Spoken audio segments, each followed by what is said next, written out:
D'à peu près toutes les régions de France revendiquent le passage de Gargantua, le géant buveur et paillard immortalisé par Rabelais en 1534. En fait, Gargantua est bien plus vieux que ça. La légende du géant façonneur de paysages remonterait à 2000 ans avant Jésus-Christ. Reportage sur les traces de Gargantua dans l'Aisne, signé Marie Roussel et Olivier Pontus.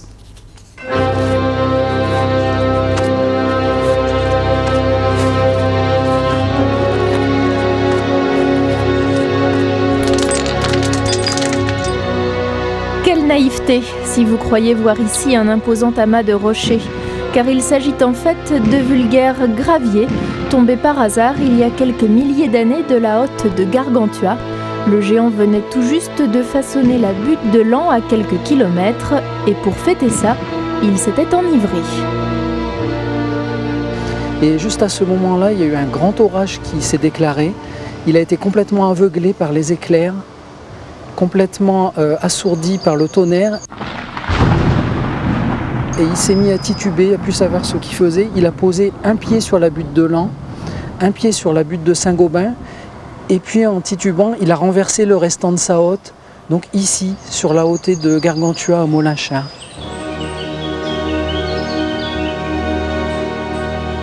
Se relevant pour poursuivre sa route, Gargantua aurait abandonné un peu plus loin sa pierre à aiguiser, ce menhir de près de 5 mètres de haut. Derrière la figure du géant truculent et paillard, immortalisé au XVIe siècle par Rabelais, se dessine le mythe ancestral de la divinité toute-puissante. Et pendant ce trajet, il en profitait pour façonner le paysage. Donc créer des montagnes, créer des vallées, laisser la trace de son pas à différents endroits. En consacrant plus tard un paragraphe de son Gargantua à la ville de Chauny, Rabelais renforcera encore les liens entre le géant et la région. Gargantua allait voir les battleurs, singulièrement ceux de Chauny, en Picardie, car ils sont de nature grands jaseurs et beaux bailleurs de balivernes en matière de singes verts. Les singes verts, peut-être une allusion aux singes de Chauny, jongleurs réputés dans toute la France au Moyen-Âge, devenus depuis l'emblème de la ville.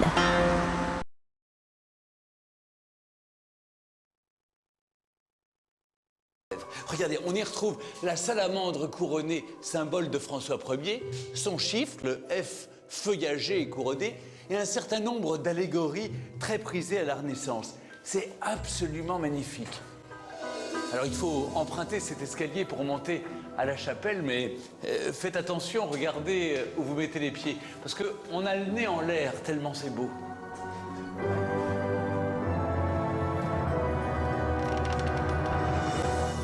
J'aimerais à présent vous montrer un document tout à fait unique dans cette ancienne chapelle.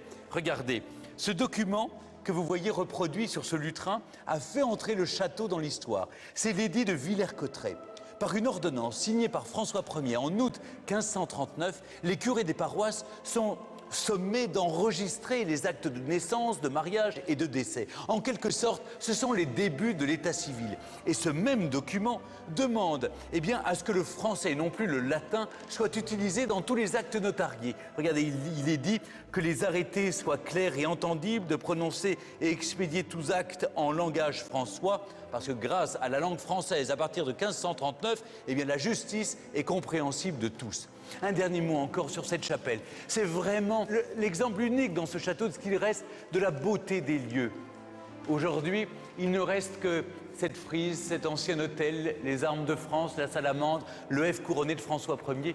Le reste du château, hélas, n'est pas dans cet état.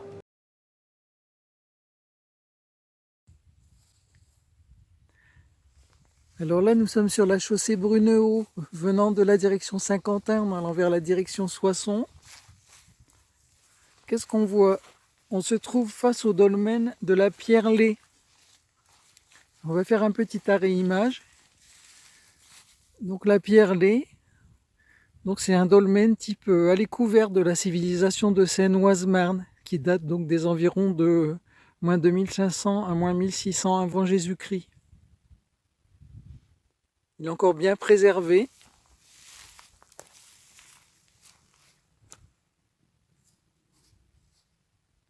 Derrière ce dolmen, on domine le plateau au-dessus de la vallée de Vorzy, avec l'ancien village troglodyte de Villers-la-Fosse. Voilà pour aujourd'hui.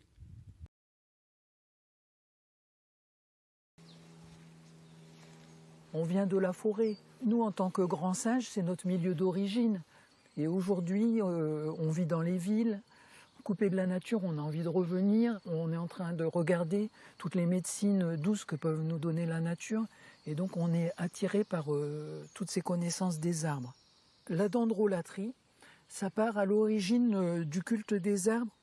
Alors, pourquoi ici, cette forêt-là, elle avait des arbres médecins avec des divinités sylvestres. Donc qu'est-ce qu'on a par exemple? Le dieu Hêtre. Le dieu Hêtre, dans les auteurs latins, c'était Deo Fago. Le dieu chêne, c'était Deo Robori. Et donc on pensait que en s'allongeant sous un arbre en dormant, on pouvait subir le phénomène de l'incubation, c'est-à-dire être pénétré par l'esprit de l'arbre et puis avoir des prémonitions. Et on avait aussi beaucoup de choses comme ça, découvrir le nom de sa future promise. Vous aviez des pratiques rituelles de protection de troupeaux, de maladies.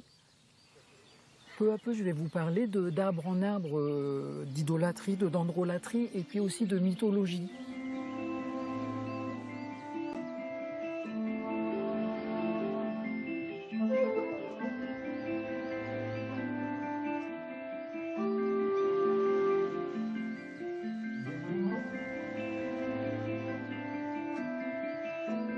Donc voilà, là on va monter. Vous voyez le chêne là. C'est un chêne qui a 400 ans seulement, donc c'est encore un bébé. Hein. Il a seulement 31 mètres de haut et un diamètre de 1,37 m. Comme quoi on est tout petit. Hein. C'est le plus grand émetteur d'énergie, le chêne. Il balaie tout ce qui ne va pas. Tellement il est fort en énergie. C'est la concrétisation des pensées jusqu'à la réalité. C'est la générosité, la prospérité, la virilité par les glands. Il y avait des décoctions d'écorce pour les brûlures, des bains de bouche pour la gorge. Alors, le Vatican, c'est à l'emplacement du plus vieux chêne de Rome. Ils n'ont pas été idiots. Hein. Vous avez les chênes divinatoires, le plus connu, c'est le chêne de Dodone en Grèce. Hein. Et le bruissement de ses feuilles était interprété par les prêtres pour faire des prédictions. Le hêtre, c'est le faux, le fée, le fagus. C'est la racine latine, donc c'est un arbre au fait. Donc il permet de se reconnecter avec notre force intérieure, prendre de l'assurance, la confiance en soi, la sérénité. C'est un arbre instructeur, il répond aux grandes questions. Il est bon pour les dérangements intestinaux, pour le rein, la gorge, les blocages liés à la peur. Les feuilles du hêtre, elles se transforment en feuilles d'or. Donc vous prenez les feuilles de hêtre, et puis si vous avez de la chance, que vous avez trouvé une divinité sur votre chemin, ça se transforme en feuilles d'or.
C'est un département des Hauts-de-France qui, vous allez le voir, a énormément de secrets et de mystères à révéler. Pour les découvrir avec précision, j'ai posé quelques questions à Jean-Marc Bello, historien folkloriste local qui nous éclaire sur la mythologie de l'Oise et ses principales légendes. Vous avez deux grandes figures principalement.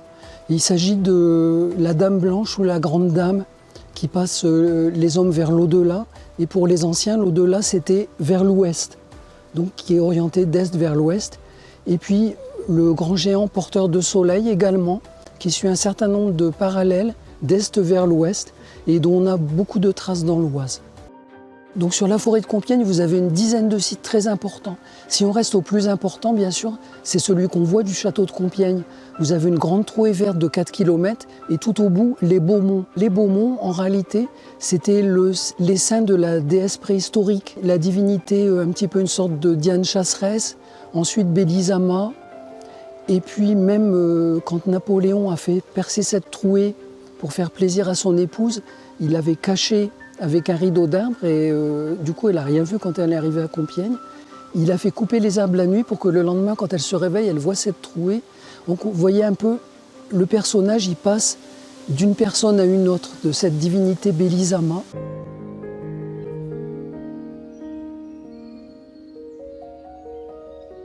Le personnage principal, c'est la rivière Autonne, qui justement prend sa source dans l'est, dans la forêt de Villers-Cotterêts, et qui s'écoule vers l'ouest. La rivière Autonne, sa légende principale, c'est sa naissance à la montagne des Fées, qui est située au sommet de la forêt de Villers-Cotterêts. C'était au temps où les Fées apportaient leurs bienfaits à la région. Et une jeune fille était chargée tous les soirs, avec une bonde, de fermer la source. Mais un soir, un beau chevalier est passé, qui lui a raconté toutes ses aventures. Toute la nuit, elle a oublié de fermer la bonde. Et le lendemain, quand elle a voulu la fermer, il était trop tard. Le flot coulait, et ça a inondé toute la région. Et donc c'était le temps des Fées qui était terminé. Et ensuite, quand le déluge s'est calmé, il y a deux rivières qui en sont sorties. Une rivière vers l'ouest, l'Autonne, qui a pris le nom de l'une des deux fées, Altona. Et une rivière vers l'est, l'Ourcq, qui a pris le nom de l'autre fée, Urca. Donc ça, c'est la légende principale. Et vous avez un certain nombre de légendes qui continuent, qui ont cette idée de passage vers l'au-delà, vers le mort, vers un autre temps. En particulier, vous avez la pierre Marie-Colette à Aurouy, qui domine la vallée de l'Autonne, et où Marie-Colette, de dépit amoureux, est réputée s'être jetée dans l'Autonne à partir de la pierre.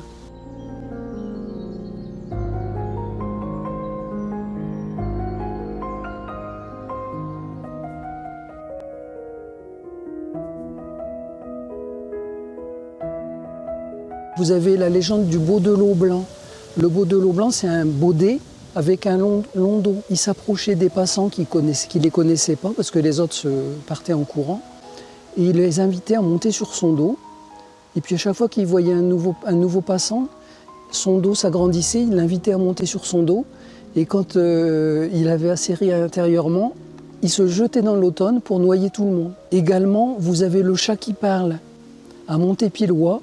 Quand vous allez sur la grande route de Crépier à Senlis, vous allez voir la ruine de la tour de Montépillois, où les soirs un petit peu dangereux, si vous entendez un chat parler, il ne faut surtout pas vous arrêter. Et en même temps, vous avez ce fantôme qui vous dit « Attention, surtout ne te retourne pas ». Et donc là, vous avez, voyez, la Dame Blanche, mais également des animaux qui font penser qu'auparavant, avant la Dame Blanche, eh ben, ce n'était pas des humains, mais des animaux. C'est-à-dire de la Dame Oiseau, préhistorique du néolithique, on est passé à la Dame Cheval, l'épona des Gaulois, hein, et puis ensuite à une dame figurative.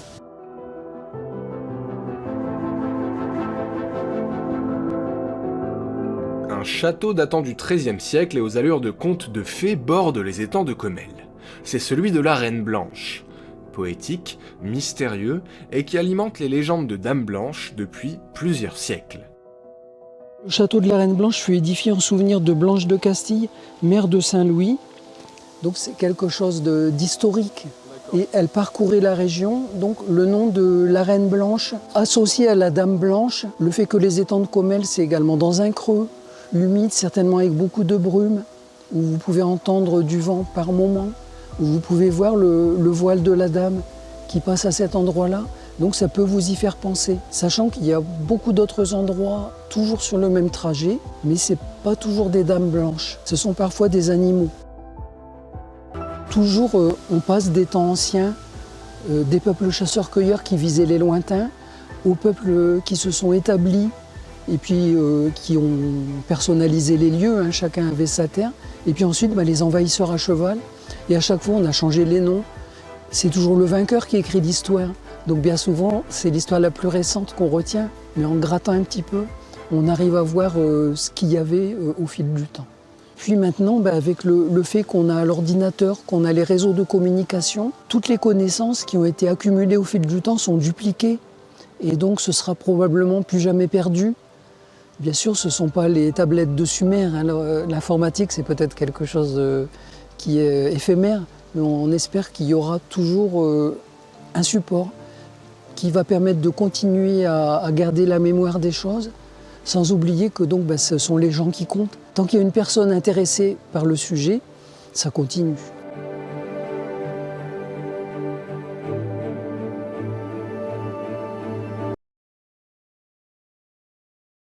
Vous l'avez compris, nous allons explorer le folklore de l'Aisne. Mais avant toute chose, il nous faut avoir quelques bases. J'ai donc rencontré l'historien folkloriste Jean-Marc Bello qui habite le coin et connaît ces endroits en profondeur.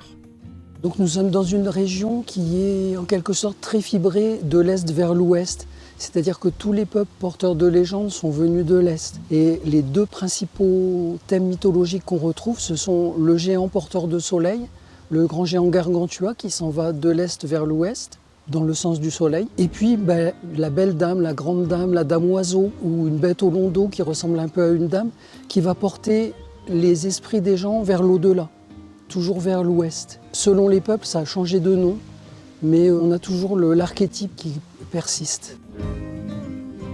En effet, la Dame Blanche est associée à quelques endroits bien précis dans le département. Aux origines, cette dame est une sorte de psychopompe, figure mythique qui accompagne les morts vers l'au-delà. Au fil des siècles, la voilà devenue Dame Blanche. Pourquoi ?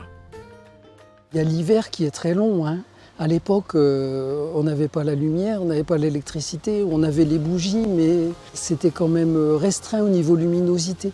Donc vous avez beaucoup d'endroits dans les vallées qui sont pleins de brume, qui font un peu peur, où on a facilement des histoires qui vont vous faire frissonner. Vous avez le château de Nesle, près de Ferrantard-de-Noix, où la dame de Nesle, elle a eu un certain nombre d'aventures avec son mari qui se comportait très mal, qui avait trucidé toute sa famille. Son dernier fils a tué le mari, et puis lui-même ensuite s'est suicidé. Sa vie malheureuse, elle ne l'a pas bien digérée. On pense que son âme continue à hanter les abords, sauf que surtout l'hiver, il y a beaucoup de vent, donc on croit l'entendre crier.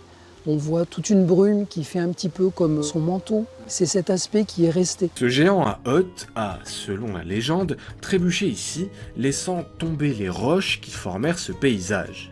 Cette butte est évidemment ici depuis la préhistoire, mais c'est au XVIe siècle que le lien est fait avec Gargantua, alors que le géant laisse de plus en plus son empreinte dans le paysage et dans les mémoires. Gargantua dans l'Aisne, on le voit passer à plusieurs parallèles de latitude. En mythologie, on essaie toujours de donner du sens à des choses qu'on n'arrive pas à expliquer. Les humains ne peuvent pas se passer de donner du sens à quelque chose, et donc pourquoi le soleil allait d'est en ouest? Comment expliquer ça? Il y a eu le char d'Icare, il y a eu plein d'explications, et puis en Occident, c'était le géant porteur de soleil.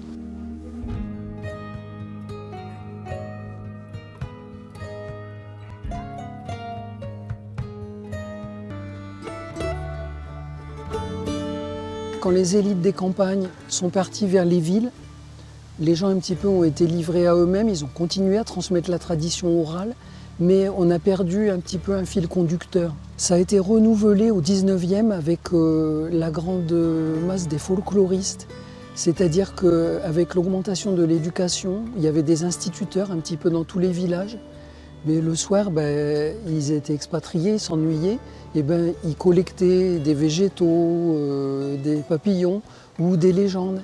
Et donc vous avez beaucoup de folkloristes qui ont collecté toutes ces légendes. On n'a pas idée aujourd'hui du travail que ça nécessitait, mais vous avez des milliers et des milliers de pages. La plupart ont été conservées comme ça. Et puis ensuite, c'est si par chance le lieu existe encore. Si vous avez encore un mégalithe, une fontaine miraculeuse, un arbre miraculeux également, un arbre guérisseur. Vous avez beaucoup de citadins qui reviennent à la campagne et puis qui s'intéressent de nouveau, ce qui fait que c'est un peu en quelque sorte revivifié. C'est-à-dire que les citadins, ils veulent s'intéresser aux connaissances locales, ils apprennent l'histoire, ils apprennent la mythologie, ils apprennent toutes les choses instructives du lieu, ce qui fait que finalement, ça n'est pas près de s'arrêter.